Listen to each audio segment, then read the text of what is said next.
स्वागत है आपका फिर से इंडियन डब्ल्यू न्यूज़ 24/7। जैसे कि आप सबको पता है कि जो हमारे रेलवे ट्रैक्स हैं अब रिन्यू होने वाले हैं, और इस रिन्यू के जो भी प्रोसेस रहेगा उसके लिए हमारा जो रेलवे स्टेशन है वो कुछ टाइम तक बंद रहेगा, और क्या पता रेलवे स्टेशन जो है वो ये टूटकर नया बने। इन्हीं चीज़ों को लेकर आज हम पहुंच चुके हैं हमारे ट्रांसपोर्ट वेलफेयर के प्रेसिडेंट के पास। सर जी, क्या नाम है आपका? मैं देवेंद्र चौधरी, मैं प्रेसिडेंट हूँ ऑल यहाँ ट्रांसपोर्ट वेलफेयर एसोसिएशन जी।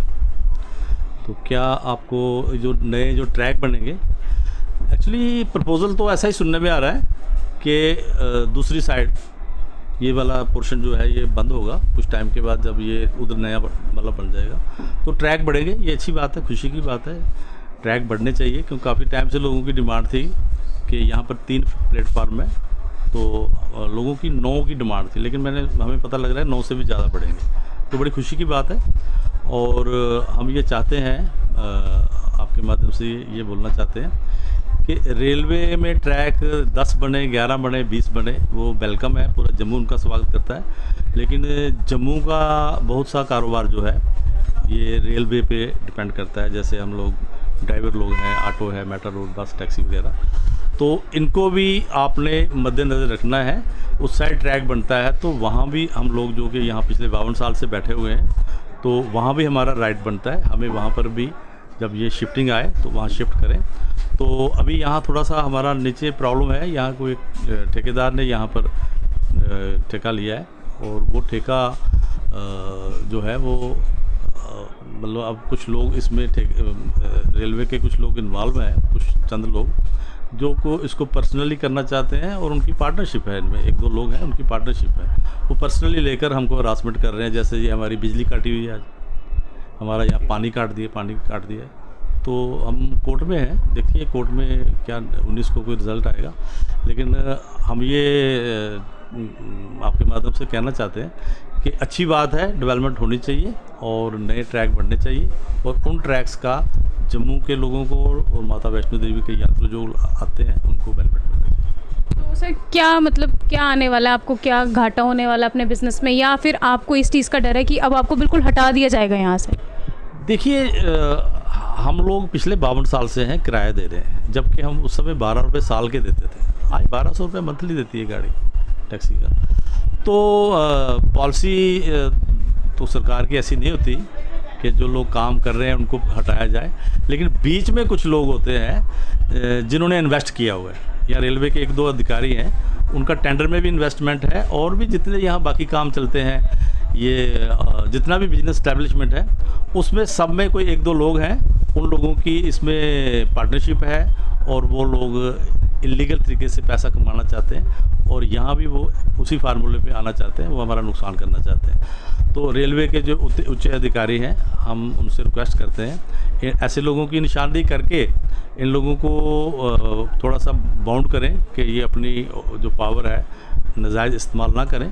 और रेलवे के हम किराएदार हैं, रेलवे को किराया देंगे। इसी तरह जो टेंडर भी अगर हुआ है तो देखते हैं, इसमें हम लोग भी पार्टिसिपेट भी कर सकते थे, लेकिन हम रेलवे को किराया देंगे, रेलवे का किराया जैसे भी देंगे रेलवे का किराया देंगे। तो सर, यहाँ पे ट्रैक आने से, नई ट्रेन आने से कौन कौन सी फैसिलिटीज़ हैं आपको पता है, जो हमारे जो कस्टमर्स हैं, जो हमारे यात्री हैं, उनको मिलने वाली हैं? देखिए, अभी सुनने में आ रहा है जो नया प्रपोज़ल है उसमें तो ये बिल्कुल जैसे एयरपोर्ट होते हैं, A क्लास एयरपोर्ट होते हैं, उसी तर्ज पे ये बनने जा रहा है। तो अब हम चाहते हैं कि ये खाली 2005 में भी इसका नींव पत्थर हुआ था कि ये मॉडर्नाइज होने वाला है, क्योंकि उससे पहले हम 30-40 रुपये किराया होता था हमारी ये गाड़ी का, तो उसी मॉडर्नाइज की आड़ में 1200 तक पहुंच गए हम। तो अभी ये मॉडर्नाइज जो किया है, उद्घाटन हुआ है, ये नाम का नहीं रहना चाहिए, ये आना चाहिए, और ये ना हो इसको 20 साल लगे। बहुत से प्रोजेक्ट हमारे इंडिया में और जम्मू कश्मीर में ऐसे आए जो 5 साल के लिए आए, लेकिन 25 साल लगे उनको बनते हुए। तो ये 25 साल का नहीं होना चाहिए, ये बनना चाहिए 4-5 साल के अंदर बन जाना चाहिए। तो सर, यहाँ पे कुछ ऐसे भी दुकानदार होंगे जो काफ़ी टाइम से जो होंगे अपना घर बार सब यहीं पे पाल रहे हैं, तो उनको भी कुछ इफेक्ट होने वाला है? देखिए, इफेक्ट तो होगा, लेकिन हमारा ये मानना है कि गवर्नमेंट ऑफ इंडिया की और हमारी स्टेट गवर्नमेंट की एक पॉलिसी शुरू से रही है कि जैसे हमने देखा है कि आप देखिए ये गांधीनगर मेन रोड जो है, नेशनल हाईवे जो है, तो जितनी यहाँ पर रेडी पड़ी है ना, वो सब इधर उन्होंने लगाई।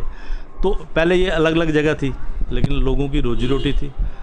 ऐसे ऑफिसर जैसे वो जीएमसी की कमिश्नर मैडम आई थी, उन्होंने सबको एक जगह पे लगा दिया और लीगल कर दिया उनको।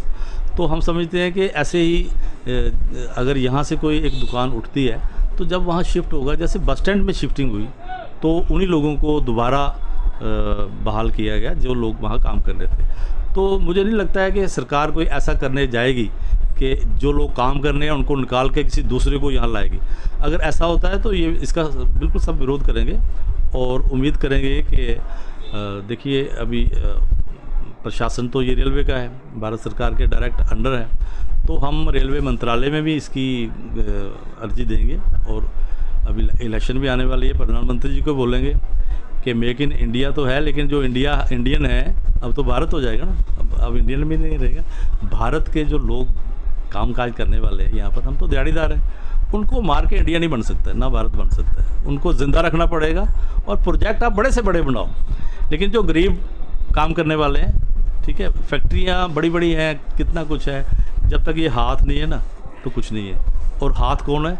जो लोग मज़दूर हैं, और हम मज़दूर हैं, तो हमारे हाथों को सलामत रखे सरकार, तो मोदी साहब जिंदाबाद। तो सर अब कुछ जो ट्रैक्स हैं वो अभी रिन्यू हो रहे हैं, तो जो ट्रेन्स है जो आ रही हैं वो सिर्फ पठानकोट तक आ रही हैं, तो इस बारे में कुछ कहना चाहेंगे कि जो लोग अभी यहाँ से जाने की प्लानिंग कर रहे हैं या वहाँ से आने की कुछ प्लानिंग करें, कश्मीर घूमने की प्लानिंग करेंगे, उन्हें कुछ कहना चाहेंगे? ये शॉर्ट प्रोग्राम होते हैं, मतलब जब ट्रैक तो अदरवाइज भी जो है ये इनका रेनोवेशन होती रहती है, इसको करते रहते हैं, तो कुछ टाइम के लिए होता है। तो जब तक ये ऐसा हो तब तक अवॉइड करना चाहिए, क्योंकि लोग रोड की भी हालत ख़राब है, क्या करेंगे, लोग आना तो है लोगों को। एक प्लान किया होता है लोगों ने, फैमिली में 2-4 महीने पहले टिकटिंग की होती है, बच्चों का उनको छुट्टी ली होती है, या जो गवर्नमेंट मुलाजिम है उनको भी छुट्टी ली होती है, तो आना तो है उनको। लेकिन चलिए वो बाय एयर भी आ सकते हैं, लेकिन अपना प्रोग्राम नहीं कैंसिल करें, वो आए। माता वैष्णो देवी के यात्रु जो हैं उनको आना चाहिए। तो सर जिन लोगों को नहीं पता होगा कि अब रेलवे ट्रैक पे है, जो अभी काम चल रहा है, जो ट्रेन्स है वो कैंसिल हो गई है, तो हो सकता है ना कि कुछ लोग इसमें स्कैम भी करें, टिकट काट लें उनके नाम पे, पैसे ले लें और बाद में मुकर जाएं? हाँ, ऐसा होता है, कई जगह बाहर भी टिकटिंग होती है, उनको प्रॉब्लम आती है, बिल्कुल आपने सही कहा। तो लोगों को वो फाइनेंशियली भी नुकसान होता है, और उनका यात्रा तो उनकी डिस्टर्ब होगी, कई लोगों को पैसा भी रिफ़ंड नहीं टाइम से होता है। तो ये सब कुछ देखते हुए लोगों को देख लेना चाहिए। आजकल ऑनलाइन सिस्टम है सारा, ट्रेनें जो हैं कब चल रही हैं कब नहीं चल रही हैं, तो देख के अगर कुछ अल्टरनेट कर लें, वो ट्रेन की जगह अगर कोई अल्टरनेटिव कोई रास्ता इख्तियार करें तो आना चाहिए। लेकिन आना चाहिए, क्योंकि ये नहीं है कि ट्रेन अगर रुक गई है थोड़े दिन तो फिर तो माता भी नाराज़ हो जाएगी, आते नहीं, भगत कहाँ चले गए। तो इसलिए भगत आने चाहिए माता के, तो हम लोग भी उनका स्वागत करते हैं। तो बाकी ये ट्रैक का चलता रहेगा, ट्रैक रेनोवेशन होते रहते हैं, इतनी बड़ी बात नहीं है, होते रहते हैं, ऑलमोस्ट होते रहते हैं, कभी 10 दिन के लिए, कभी 2 दिन के लिए, तो ये भी काम तो लगेगा ना साथ साथ में, तो इसका कोई इतनी बड़ी प्रॉब्लम नहीं। Thank you so much sir हमारे साथ जुड़ने के लिए। आपका स्वागत है सभी मीडिया जनों का।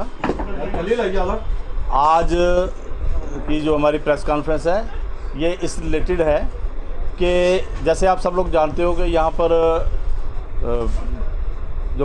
इसका हमारा पार्किंग का जो इशू चल रहा था वो काफ़ी दिनों से चल रहा था, और उसमें ये डिसाइड हुआ था कि कंट्रैक्टर जो है वो नीचे का जो ग्राउंड सारा कच्चा है उसको वो पक्का करेगा, टाइल लगाएगा, और उसमें हमारा कोई विरोध नहीं होगा। और उसके बाद कंट्रैक्टर हमारे साथ बैठ के कोई एक स्ट्रैटेजी बनाएंगे कि किस ढंग से हमने उनको पेमेंट देनी है। लेकिन कंट्रैक्टर ने हमारे पास कोई अप्रोच नहीं की आज तक, और ना ही कंट्रैक्टर ने नीचे कोई काम शुरू किया। अलबत्ता ये हुआ कि यहाँ एक CMI की पोस्ट के एक सरदार